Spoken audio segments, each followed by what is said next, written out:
ગતરોજ અમદાવાદમાં રથયાત્રા પૂર્ણ થયા બાદ ભગવાનના રથ નિજ મંદિરે પરત આવતા જ ભગવાનની નજર ઉતારવામાં આવી હતી, જે બાદ ભગવાને આખી રાત મંદિરની બહાર વિતાવી હતી, જેના પગલે આજે વહેલી સવારથી જ મોટી સંખ્યામાં ભાવિ ભક્તો રથના દર્શન કરવા જગન્નાથ મંદિર પહોંચ્યા હતા, જે બાદ આજે ભગવાનની પૂજા આરતી કરીને મંદિરમાં પ્રવેશ કરાવાયો હતો અને પોતાના સ્થાને બિરાજમાન કરવામાં આવ્યા હતા. રથયાત્રા પૂર્ણ થતા અમદાવાદ શહેર પોલીસ કમિશનરે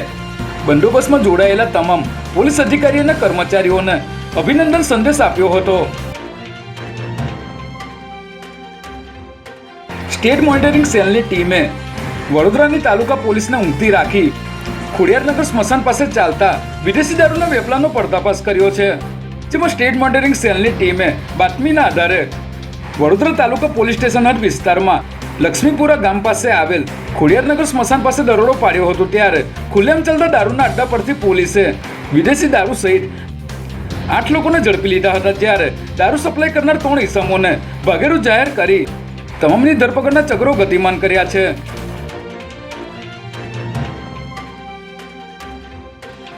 હવામાન વિભાગ દ્વારા 8 જુલાઈથી 14 જુલાઈ સુધી ગુજરાત રાજ્યમાં વરસાદની સ્થિતિ અંગે આગાહી કરવામાં આવી છે.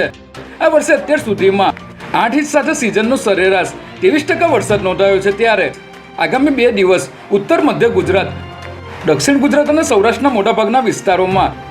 ગાજવીજ સાથે મધ્યમ વરસાદની આગાહી કરવામાં આવી છે, જ્યારે દક્ષિણ ગુજરાતમાં વરસાદનું ઓરેન્જ એલર્ટ જારી કરવામાં આવ્યું છે.